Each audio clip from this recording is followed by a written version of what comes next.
नमस्कार, मेरा नाम पंकज है। स्वागत है आपका इंडियन यूथ यूट्यूब चैनल में। यह वीडियो नितिन गडकरी जी के सिग्नेचर प्रोजेक्ट्स का पार्ट 3 है। अगर आपने इस सीरीज का पहला और दूसरा पार्ट नहीं देखा, जिसमें हमने पहले 8 सिग्नेचर प्रोजेक्ट्स के बारे में बात की है, तो पहले आप इस वीडियो को पूरा देख लीजिए। उसके बाद आप पहले 2 पार्ट भी देख सकते हैं। लिंक आपको नीचे डिस्क्रिप्शन और कमेंट बॉक्स में मिल जाएंगे। और अगर आप ऐसी वीडियोस देखना पसंद करते हैं तो मैं आपसे रिक्वेस्ट करता हूं कि आप हमारे इस चैनल को सब्सक्राइब कीजिए, बेल आइकन को भी प्रेस कीजिए, जिससे फ्यूचर में हम कोई भी ऐसा वीडियो डालें उसका नोटिफिकेशन सबसे पहले आपको मिले।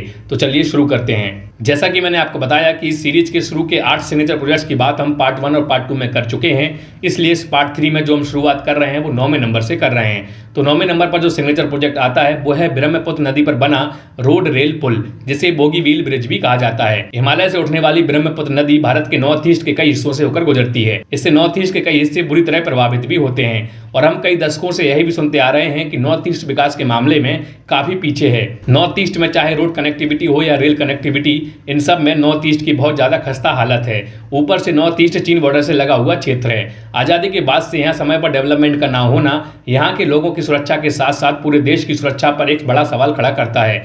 आप सोचिए कि सिर्फ एक पुल के निर्माण से 500 किलोमीटर की दूरी सिर्फ 100 किलोमीटर रह जाए और यात्रा में लगने वाला समय 10 घंटे तक कम हो जाए तो कितना जरूरी हो सकता है यह पुल, जिसका उपयोग सिर्फ आम जनता ही नहीं बल्कि भारत की वीर सेना भी चीनी बॉर्डर तक पहुंचने में करती हो। तो ऐसे पुल का निर्माण मेरे हिसाब से कई दशकों पहले हो जाना चाहिए था, लेकिन इसका निर्माण आज़ादी के 71 साल बाद मतलब कि 2018 में हो पाया। आपको बता दें, असम के डिब्रूगढ़ और अरुणाचल प्रदेश के पासीघाट को जोड़ने वाला ब्रह्म नदी पर बना यह पुल भारत का सबसे बड़ा और एशिया का दूसरा सबसे बड़ा रोड रेल पुल है। इस ब्रिज के बनने से नॉर्थ ईस्ट के कई हिस्सों में आवाजाही और आसान हो गई है। इसके अलावा सामरिक दृष्टि से सेना की पहुंच भी सुगम हो गई है। वैसे तो इस ब्रिज की कई खासियत हैं, जैसे इससे असम से अरुणाचल प्रदेश जाने में लगने वाला समय 10 घंटे तक कम हो गया है। पुल के बनने से डिब्रूगढ़ धेमाजी के बीच की दूरी 500 किलोमीटर से घटकर मात्र और मात्र 100 किलोमीटर की रह गई है। आपको बता दें कि इस ब्रिज का ब्रह्मपुत्र नदी पर बनना बेहद ही चुनौतीपूर्ण कार्य था, क्योंकि इस इलाके में बारिश ज्यादा होती है। सिस्मिक जोन में होने के चलते यहाँ भूकंप का भी खतरा बेहद ज्यादा होता है, इसलिए यह पुल कई लिहाज से खास है। इन सब के अलावा इस पूरे ब्रिज की जो सबसे खास बात है वो यह है कि रेलवे द्वारा निर्मित इस डबल डेकर पुल से ट्रेन और गाड़ियां दोनों गुजर सकती हैं। आपको बता दें कि ऊपरी तल पर 3 लेन की सड़क बनाई गई है और निचली तल पर 2 ट्रैक लगाए गए हैं, जहां से यात्री और मालगाड़ी ट्रेन आ जा सकती हैं। पुल इतना मजबूत बनाया गया है कि इससे इलेक्ट्रिक टैंक भी आसानी से निकल सकते हैं। मजबूती के लिए स्टील अथॉरिटी ऑफ इंडिया मतलब की सेल ने ब्रह्मपुत्र नदी पर बोगीबील सड़क और रेल पुल निर्माण के लिए लगभग 35,400 मीट्रिक टन इस्पात की आपूर्ति की है। आपको बता दें कि यह पूरा पुल इतना मजबूत बनाया गया है कि 120 वर्ष तक ना तो कोई आंधी तूफान और ना ही कोई तीव्र भूकंप इस पूरे पुल का कुछ बिगाड़ सकता है। आपको बता दें कि यह डबल ट्रैकर ब्रिज है और दुनिया में इस तरह के पुल काफी कम हैं, क्योंकि इन्हें बनाने के लिए वर्ल्ड क्लास इक्विपमेंट की आवश्यकता होती है और बहुत जरूरी होने पर ही ऐसे पुलों का निर्माण किया जाता है।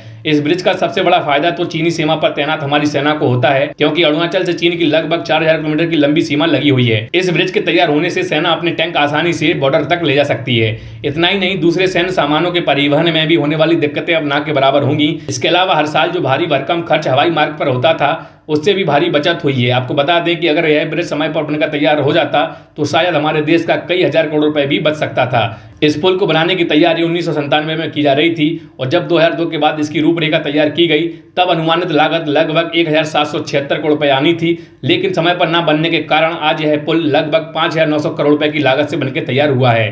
खैर, देर आए दुरुस्त आए। इस वीडियो के माध्यम से भारत सरकार के साथ साथ उन सभी इंजीनियर्स और आर्किटेक्चर और इस पुल को बनाने में सबसे महत्वपूर्ण हमारे मजदूर भाई, जिनकी मेहनत से है असंभव काम संभव हो पाया है, उन सब का मैं दिल से धन्यवाद देना चाहता हूं। और आप सभी लोगों से भी रिक्वेस्ट करता हूं कि इनके सम्मान में आप भी कमेंट बॉक्स में 2 शब्द जरूर लिखिए। तो चलिए अब हम बढ़ते हैं अपने अगले प्रोजेक्ट की ओर। बात करें 10वें नंबर पर आने वाले प्रोजेक्ट की, तो 10वें नंबर पर जो प्रोजेक्ट आता है वो है जोजिला टनल। देश को अटल टनल की सौगात देने के बाद केंद्र सरकार ने जम्मू कश्मीर में सामरिक महत्व की एक और टनल का निर्माण कार्य शुरू कर दिया है। केंद्रीय सड़क परिवहन और राजमार्ग मंत्री नितिन गडकरी ने कुछ महीनों पहले ही वीडियो कॉन्फ्रेंसिंग के जरिए इस सुरंग के निर्माण के लिए पहला ब्लास्ट किया था। आपको बता दें, यह सुरंग गहरी घाटियों और ऊंचे पहाड़ों के बीच लगभग 3000 मीटर की ऊंचाई पर बनकर तैयार हो रही है। इसको बनाने में सेना और सिविल इंजीनियर साथ में काम कर रहे हैं। इस टनल के बनने से श्रीनगर, द्रास, करगिल और लेह क्षेत्रों में हर मौसम के लिए कनेक्टिविटी स्थापित हो जाएगी। इसके अलावा दोनों स्थानों के बीच यात्रा में लगने वाले समय में भारी कमी भी आएगी।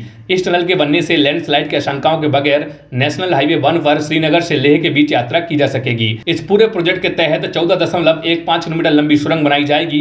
इसके अलावा 18.63 किलोमीटर लंबी अप्रोच रोड का निर्माण भी किया जाएगा। इस तरह इस पूरे प्रोजेक्ट में लगभग 32.78 किलोमीटर लंबा रोड बनाया जाएगा। बात करें इस पूरे प्रोजेक्ट की प्लानिंग, टेंडर और लोकेशन के बारे में तो आपको बता दें, इस सुरंग की नींव मई 2018 में रखी गई थी, लेकिन टेंडर पाने वाली कंपनी IL&FS दिवालिया हो गई। उसके बाद हैदराबाद की मेगा इंजीनियरिंग को 4,509.5 करोड़ रुपए में इसका पूरा कॉन्ट्रैक्ट मिला। वैसे इस प्रोजेक्ट में अनुमानित लागत जो आनी है वो लगभग 6,808.63 करोड़ रुपए की आनी है। और भारत सरकार का यही भी दावा है कि रीमॉडलिंग करके भारत सरकार ने इस पूरे प्रोजेक्ट से लगभग 3,835 करोड़ रुपए की बचत की है। बात करें इस प्रोजेक्ट की लोकेशन की तो आपको बता दें, है प्रोजेक्ट NH1 श्रीनगर लेह पे बनके तैयार हो रहा है। चूंकि यह सुरंग सिर्फ यात्रियों के लिए नहीं बल्कि सेना के लिए भी बेहद महत्वपूर्ण है, इसलिए सुरंग के निर्माण की तैयारी काफी सालों से चली आ रही थी, लेकिन काम 2018 से शुरू हुआ। आपको बता दें, इस सुरंग को लेकर सबसे पहले 1997 में भारतीय सेना ने सर्वे किया था। इसके बाद 1999 में करगिल युद्ध के बाद इस योजना को जमीन पर उतारने की तैयारी हुई, लेकिन 1999 से लेकर 2005 तक इस पूरे प्रोजेक्ट पर कोई भी अपडेट सामने नहीं आया। 2005 में एक बार फिर जोजिला टनल की परिकल्पना की गई और फिर से एक बार 2005 से 2012 तक यह पूरा प्रोजेक्ट ठंडे बस्ते में पड़ा रहा। लेकिन 2013 में सीमा सड़क संगठन ने डिटेल रिपोर्ट तैयार की। अक्टूबर 2013 में कैबिनेट ने इस पूरे प्रोजेक्ट को मंजूरी दी, लेकिन फिर एक बार फिर से 2013 से 2016 तक इस पूरे प्रोजेक्ट पर कोई भी अपडेट सामने नहीं आ पाया। लेकिन 2016 में मोदी गवर्नमेंट ने इस पूरे प्रोजेक्ट को सीरियसली लिया और मई 2017 में टनल को बनाने के लिए 4 प्राइवेट कंपनियां जिनमें L&T, IL&FS, JP Infratech, Reliance infra ने बोली लगाई और जुलाई 2017 में IL&FS को प्रोजेक्ट मिला। कंपनी ने परियोजना के लिए लगभग 4,899.42 करोड़ रुपए की बोली लगाई थी और इस पूरे प्रोजेक्ट को लगभग 2,555 दिनों में पूरा करने का लक्ष्य रखा गया था। लेकिन जून 2020 में इस पूरे प्रोजेक्ट को लेकर एक बार फिर से बोली लगाई गई, क्योंकि 2019 तक IL&FS कंपनी पूरी तरीके से दिवालिया हो गई थी और अगस्त 2020 में mega engineering and infrastructure limited को इस पूरे टनल का टेंडर दिया गया और अक्टूबर 2020 में केंद्रीय मंत्री नितिन गडकरी ने विस्फोट कर इस टनल के निर्माण कार्य की शुरुआत की। अब इस प्रोजेक्ट से जुड़ी 10 बड़ी बातें मैं आप लोगों को बताना चाहता हूं, जिन 10 बातों को जानकर शायद आपको हमारे भारतीय इंजीनियर्स पर वास्तव में गर्व होगा। सड़क परिवहन मंत्री नितिन गडकरी के मुताबिक जोजिला टनल एशिया की सबसे लंबी 2 रास्ते की टनल होगी। यह सुरंग मौजूदा हाईवे के नीचे 400 मीटर तक गुजरेगी। खासतौर पर यह सेना के लिए महत्वपूर्ण होगी, जिसे सर्दियों के मौसम में करगिल पोस्ट पर रसद पहुंचाने में समस्या आती थी, वो समस्या अब नहीं आएगी, क्योंकि अब हर मौसम में सीमा की चौकियों तक सामग्री पहुंचाई जा सकेगी। रणनीतिक लिहाज से भारत के लिए यह टनल वास्तव में एक बहुत बड़ी बढ़त होगी। इस टनल के बनने के बाद 3 घंटे का सफर मात्र 15 मिनट का रह जाएगा और इस टनल में 80 किलोमीटर प्रति घंटे की रफ्तार से वाहन गुजर सकेंगे। आपको बता दें कि हाईटेक कम्युनिकेशन सिस्टम के साथ साथ इस पूरे टनल में सेफ्टी फीचर्स भी उपलब्ध होंगे। श्रीनगर करगिल लेह हाईवे पर 11,578 फीट की ऊंचाई पर स्थित जोजिला दर्रे में बन रही यह टनल लद्दाख को हर मौसम में कश्मीर घाटी से जोड़े रखेगा। फिलहाल नवंबर से मार्च के दौरान लद्दाख का संपर्क देश के अन्य हिस्सों से कट जाता है। यहाँ तापमान -45 डिग्री तक चला जाता है। ऐसे में यह प्रोजेक्ट इंजीनियरिंग का एक बेहतर नमूना होगा। इसके अलावा इस सुरंग के बन जाने से जम्मू कश्मीर और लद्दाख के बीच भौगोलिक एकता मजबूत होगी और साथ ही सांस्कृतिक एकता भी मजबूत होगी। आपको बता दें कि सरकार का कहना है कि इस टनल के बन जाने पर लद्दाख क्षेत्र में रोजगार के पर्याप्त अवसर पैदा होंगे। इसके अलावा पर्यटकों में भी भारी इजाफा होगा। चलिए अब बात करते हैं 11वें नंबर पर आने वाले सिग्नेचर प्रोजेक्ट की। तो 11वें नंबर पर जो सिग्नेचर प्रोजेक्ट आता है वो है major bridge in Andaman Nicobar. जैसा कि हम जानते हैं कि अंडमान निकोबार आइलैंड हमारे देश की 8 यूनियन टेरिटरीज में से एक यूनियन टेरिटरी है, जो वर्ल्ड में मोस्ट टूरिज्म स्पॉट में से एक टूरिज्म स्पॉट है, जहां हर वर्ष लगभग लाखों करोड़ों लोग सिर्फ घूमने फिरने आते हैं। लाजमी है कि जब इतने सारे लोग यहां घूमने फिरने आते हैं तो सरकार को भी इससे मोटा मुनाफा होता है, लेकिन कहीं ना कहीं अंडमान निकोबार आइलैंड विकास के मामले में काफी पीछे है। लेकिन मोदी सरकार इसके डेवलपमेंट पर तेजी से काम कर रही है। आपको बता दें कि सिर्फ रोड, पोर्ट और वाटरवेज को डेवलप करने के लिए मोदी सरकार ने अंडमान निकोबार के लिए 10,000 करोड़ रुपए का फंड अलॉट किया है। इसके अलावा यहाँ पर एक बेहद महत्वपूर्ण ब्रिज का भी निर्माण किया जा रहा है और इस पूरी परियोजना को हम्फ्रे स्ट्रीट क्रीक के नाम से जाना जाता है। आपको बता दें यह ब्रिज नेशनल हाईवे 223 के पास बनकर तैयार हो रहा है। आपको बता दें कि यह ब्रिज वास्तव में अंडमान निकोबार के लिए बेहद महत्वपूर्ण है, क्योंकि अभी लोगों को नॉर्थ और मिडल अंडमान में पहुंचने के लिए फेरी का उपयोग करना पड़ता है, जिसमें 3-4 घंटे का समय लगता है और बारिश के मौसम में यह यात्रा काफी खतरनाक साबित होती है। लेकिन इस ब्रिज के बनने से यह सारी परेशानियां दूर होने वाली हैं।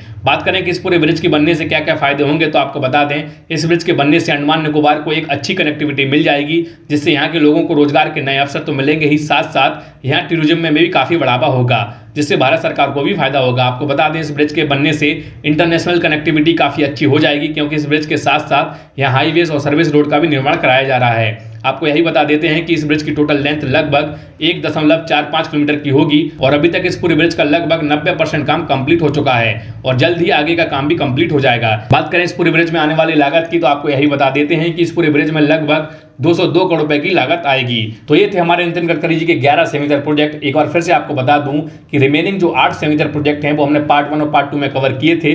अगर आपने वो पार्ट 1 और पार्ट 2 नहीं देखे तो नीचे डिस्क्रिप्शन में और कमेंट बॉक्स में आपको लिंक मिल जाएंगे, जाइए आप पार्ट 1 और पार्ट 2 भी देखिए। और इसके अलावा यह वीडियो आपको कैसा लगा नीचे कमेंट बॉक्स में जरूर बताइएगा और अगर आपको यह वीडियो पसंद आया तो उसको लाइक कीजिएगा और अभी तक अगर आपने हमारे चैनल को सब्सक्राइब नहीं किया तो चैनल को भी सब्सक्राइब कीजिएगा। तो चलिए आज के इस वीडियो में इतना ही, मिलते हैं अगले वीडियो में, तब तक के लिए जय हिंद जय भारत।